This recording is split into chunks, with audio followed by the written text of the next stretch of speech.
Party peoples of the interwebs, this is an impromptu car vlog, some news that you probably didn't hear yet, and the reason for which you probably didn't hear it yet, unless you follow me, you've heard of it. The reason for which you haven't heard it yet is probably because it doesn't make the object of the news story look bad. In fact, it might make the object of the news story look good, which is why the mainstream media is ignoring it like the plague. We're gonna get to it.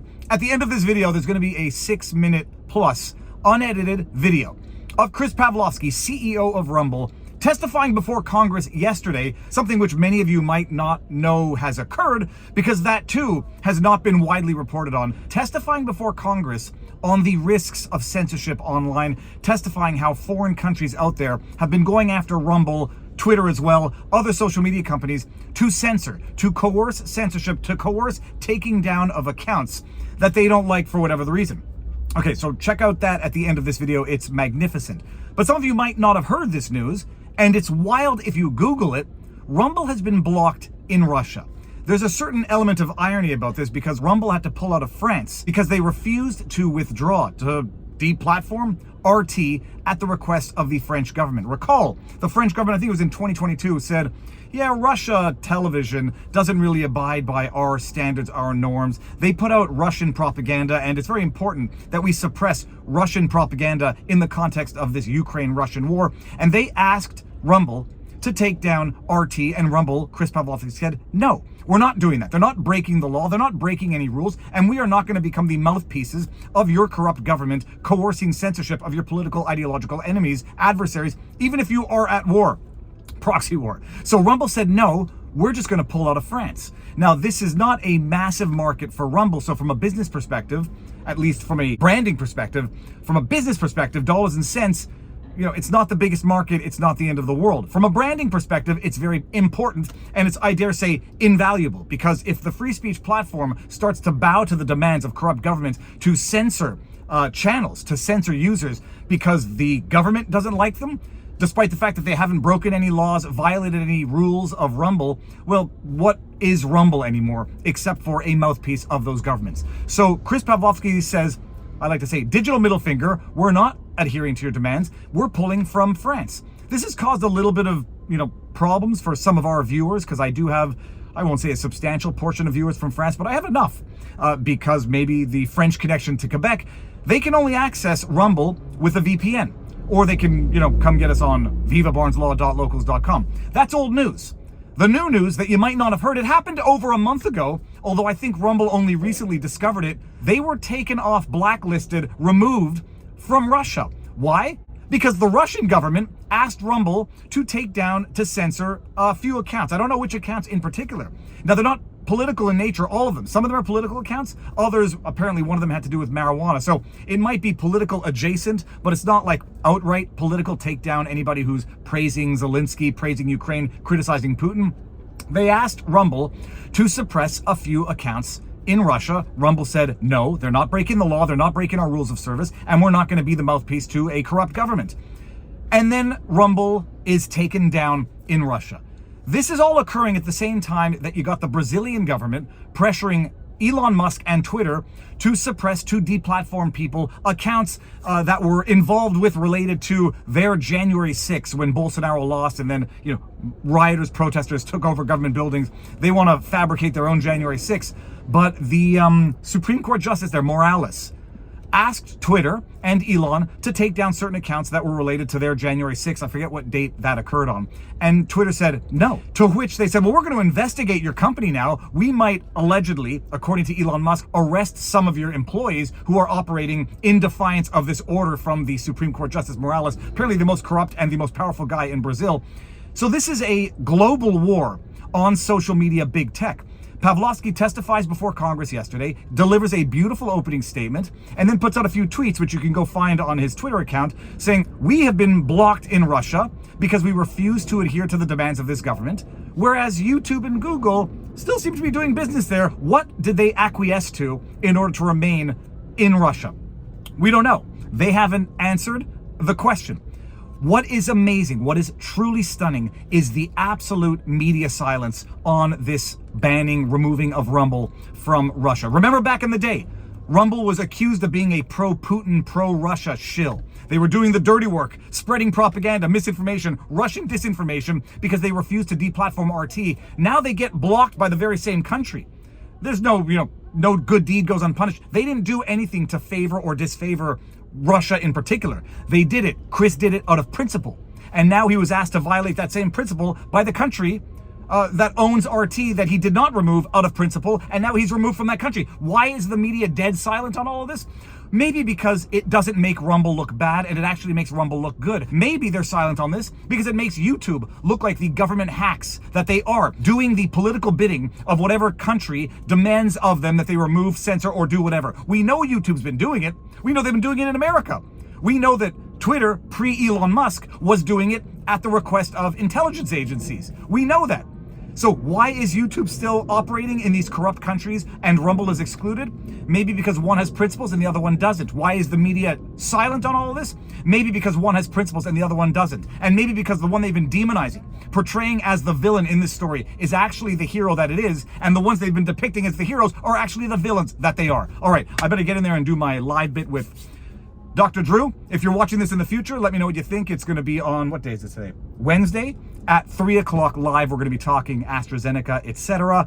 If you are new to the channel, make sure that you hit that subscribe button on whatever platform you're on. Viva Frei on Rumble, the Viva Frei on Twitter, vivabarneslaw.locals.com for the bestest above average community anywhere. And now enjoy the wise words of Mr. Chris Pavlovsky, CEO of Rumble. Peace. Booyah! Chairman Smith, Ranking Member Wild, and members of the subcommittee, thank you for the opportunity to come before you today to discuss the importance of protecting the freedoms of speech and expression. My name is Chris Pavlovsky. I'm a native of Toronto, Canada, and the chairman and CEO of Rumble. When I founded Rumble in 2013, incumbent platforms had become beholden to large creators, brands, and large corporations. Rumble provided an alternative for small and independent creators to speak their minds, express their opinions, own their narrative, build communities, and maximize their earnings. Our company was founded on a mission to protect a free and open internet, as we believe everyone benefits when there is a diverse marketplace of ideas, opinions, and dialogues. In late 2020 and into 2021, we realized the power of our mission as millions of users followed creators to the emerging platform, with little to no marketing. Some of Rumble's largest creators, including former Congressman Devin Nunes, Dan Bongino, Glenn Greenwald, and former Democratic presidential candidate Tulsi Gabbard also joined the platform during this time. As a result, Rumble saw its average monthly active users increase dramatically from 1.6 million in the third quarter of 2020 to 36 million in the third quarter of 2021. In other words, we saw an increase of 22.5 times the number of users in just one calendar year. In September of 2022, Rumble successfully went public, relocating our headquarters to the United States and trading on the NASDAQ under the ticker symbol RUM, R-U-M. We've expanded our video content into new verticals like sports, lifestyle, hip-hop, and video gaming. Beyond the video sharing platform, Rumble now offers the Rumble Advertising Center, Rumble Studio live streaming software, and the Rumble Cloud. Freedom of speech and freedom of expression are the cornerstones of a democratic society. I know that's not a foreign idea to the members on this subcommittee who have witnessed these rights used to protest tyrannical governments around the world and inequalities here in the United States. Freedom of expression is so important that not only is it the First Amendment to the United States Constitution, but it is also Article 19 in the United Nations Universal Declaration of Human Rights. Without these freedoms, we may have never learned the stories of Frederick Douglass during the abolition movement in the 1830s, or witnessed the civil rights movement of the 1960s, the women's rights movements of the 1970s, or the Arab Spring in the early 2010s. It is extremely troubling to me that in 2024, I have to come before the US Congress to testify that these fundamental rights are being threatened.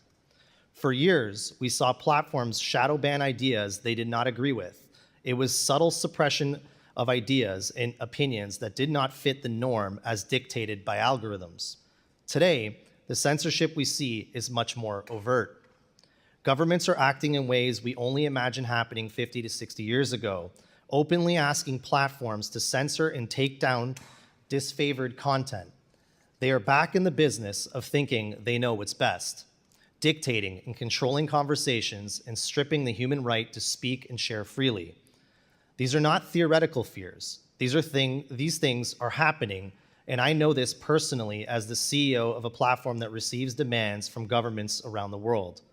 One of the first instances of government censorship we experienced did not come as a surprise, as it came from communist China. Communist governments often crack down on a variety of freedoms, including freedom of expression. However, we were surprised in 2022 when we received a request from the French government to block certain news sources.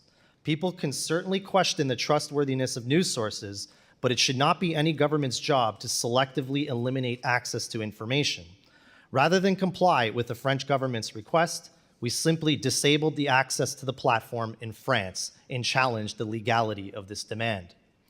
To be clear, Rumble has a strong set of content guidelines under our terms and conditions, but the content the French government was asking us to censor did not violate any of our terms. Instead, it was regarding Russian news outlets.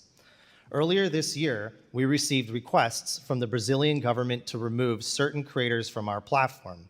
Again, the content did not violate our terms and conditions, but instead shared opinions that were unpopular in Brazil at the time. Rumble made a very tough decision not to comply with the government's request. As with France, we chose to disable access for our users in Brazil while we challenged the legality of the Supreme Court's demands. It does not stop there. Just last month, we received requests from New Zealand and Australia to censor politically unpopular content. Countries in every hemisphere, all of the members of the United Nations, are no longer upholding the human right to freedom of expression. This is getting out of control, and it should alarm everyone in this room. As this committee knows, the United States is involved in so many initiatives to protect democracy around the world.